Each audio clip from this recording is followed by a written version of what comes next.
Hi all, welcome to football arena. Brazilian super താരമായ Bruno Guimaraes ഈ world കപ്പിൽ മികച്ച പ്രകടനമാണ് നടത്തിയിട്ടുള്ളത്. ഒരു പെനാൽറ്റി പാഴാക്കി എന്നുള്ളത് ശരിയാണ്. അത് മാറ്റി നിർത്തിയാൽ നല്ല രൂപത്തിൽ കളിക്കാൻ അദ്ദേഹത്തിന് കഴിഞ്ഞിട്ടുണ്ട്. അതുകൊണ്ട് തന്നെ അദ്ദേഹത്തെ സ്വന്തമാക്കാൻ ഇപ്പോൾ ആഴ്സണൽ രംഗത്ത് വന്നിട്ടുണ്ട്. മാത്രമല്ല, ഗണ്ണേഴ്സിലേക്ക് പോവാൻ അദ്ദേഹത്തിന് താല്പര്യമുണ്ട്. ന്യൂകാസൽ യുണൈറ്റഡിനോട് അദ്ദേഹം ഗണ്ണേഴ്സിലേക്ക് പോവാൻ താല്പര്യമുണ്ട് എന്നുള്ള കാര്യം അറിയിക്കുകയും ചെയ്തിട്ടുണ്ട്. 100 മില്യൺ പൗണ്ട് അദ്ദേഹത്തിന് വേണ്ടി ചിലവഴിച്ചാൽ മാത്രമായിരിക്കും ന്യൂകാസൽ യുണൈറ്റഡ് ബ്രൂണോ ഗിമിറസിനെ കൈമാറുക. ഇതുമായി ബന്ധപ്പെട്ട മറ്റൊരു അപ്ഡേറ്റ് ഗ്ലോബോ ഇപ്പോൾ നൽകിയിട്ടുണ്ട്.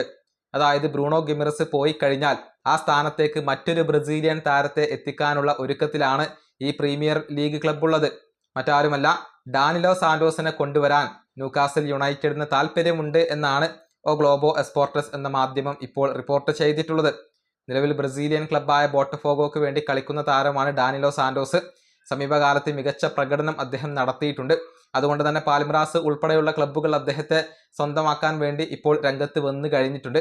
ഈ വേൾഡ് കപ്പിൽ വേണ്ടത്ര അവസരങ്ങൾ ബ്രസീലിയൻ ടീമിനകത്ത് ഡാനിലോ സാന്റോസിന് ലഭിച്ചിരുന്നില്ല. പക്ഷേ അദ്ദേഹത്തെ സ്വന്തമാക്കാൻ ഇപ്പോൾ ന്യൂകാസൽ യുണൈറ്റഡിന് താല്പര്യമുണ്ട് എന്നാണ് അറിയാൻ സാധിക്കുന്നത്. ബ്രൂണോ പോയി കഴിഞ്ഞാൽ ഡാനിലോയെ ആ പൊസിഷനിലേക്ക് കൊണ്ടുവരാനാണ് ന്യൂകാസൽ ഇപ്പോൾ ഉദ്ദേശിക്കുന്നത്.